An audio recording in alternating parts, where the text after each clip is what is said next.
scratching the surface here, but this is extraordinary. It's just extraordinary. Thank you. I really appreciate that. Thank you. Giving us the Thank opportunity. you very much, Senator Hawley. And again, I just want to say I could not agree more with the points that have been made about the need for continuing investigation by our subcommittee, as well as by the FAA and the Department of Justice. And I'm anticipating we'll have strong bipartisan consensus about the next steps that we will take. But we're going to have another round of questioning. It's going to be shorter than I would like, because we have a deadline for being in our chairs in the United States Senate on the floor for a completely unrelated purpose. But I want to kind of begin where Senator Hawley ended. Mr.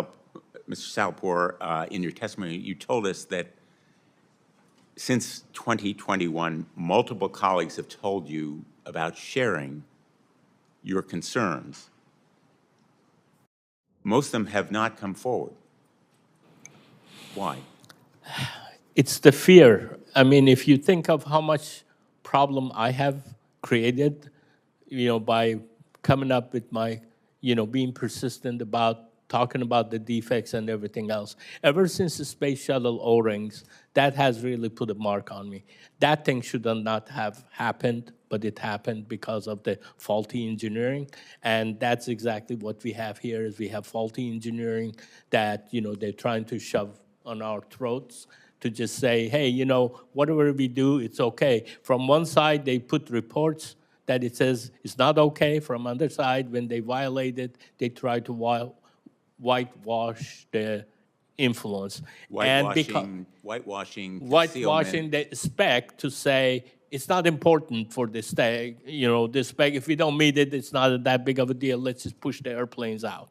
And then the attitude of the people for, like I said, not being receptive, because of the threats or anything else. That's because of that people haven't come forward.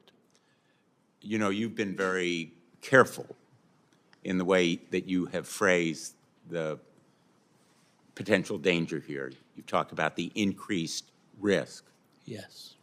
One could compare it to something a little bit like Russian roulette. We never know exactly when it's going to happen, when or where or how it's going to happen, but fatigue building and the potential vulnerability of that fuselage to tearing apart is a risk that has been increased. And it's a risk that should never have been increased. Absolutely. And yet these processes are continuing, are they not? Yes, sir. From what I know, it's continuing. And right now, Boeing is coming back and really, remember, whatever they put out there, they say that everything is okay, because they never learn from their mistakes. That's what the really significant thing that I want to take from this is that they never learn. It's like a lie. When you say one lie, you have to lie 10 more times to cover that lie. Hey, we made a mistake, let's correct it and move on. But that's not what's happening. You've referred to numerous memos that you've written. I have one of them, which is a 2021 memo. The recipient of it has been deleted, but the memo speaks volumes, in my view. And one part of it, one sentence, I think, is kind of a coda for the lesson that Boeing should have learned. And I'm quoting, "Kicking me out of the program because I am raising safety concerns over the unintended consequences of the increased fit-up forces and potential escapements as a result does not help anybody." It does not help anybody. It doesn't help Boeing. No. At all. And again, this focus on stock price, on quarterly profit, on money over safety is a bad investment. It is malpractice beyond simply a broken safety culture. The expert panel of the FAA said something that I thought was pretty telling. Quote, "A safety culture is not something that springs up ready-made from near-death experience. Rather, it emerges gradually from the persistent and successful application of practical and down-to-earth measures, like giving you a bonus for your courage and your insights, rather than, in effect, threatening and penalizing you." Yes.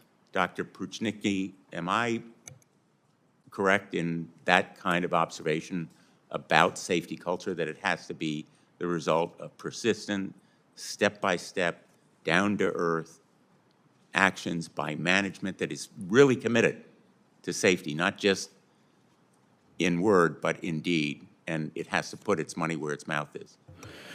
No, you're exactly right. And this is part of the 4 parts of a safety culture, that you do have these reward systems in place, and you are proud when people come forward like this, and you embrace that and you celebrate that. And there's many different ways you can do that. Various companies can do this. But if I may take this time to just add one thing very quickly, is one part of a healthy safety culture is that the accountability goes all the way to the top of the company, all the way to the CEO. And when I go to help companies with their safety culture problems, I talk to CEOs. And one of the questions I ask them is, how much time do you spend weekly with your safety department?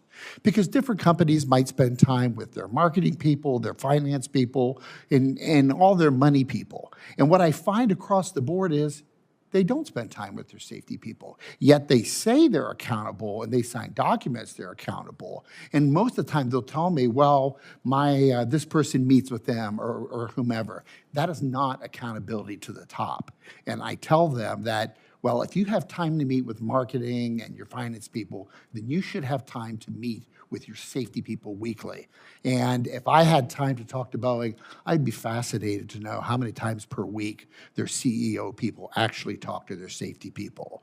That shows accountability. It would be an interesting answer to that question. So deans of business schools across the country and CEOs of corporations, big and small, are you listening? Will you take a lesson from Boeing's experience? Yeah, because if they're not doing this, they're wrong. Flat out. And we've seen this time and time again with accidents. And I go all over the world and I help companies straighten this out. It's flat out. I'm going to yield to Senator Johnson. So let me just underscore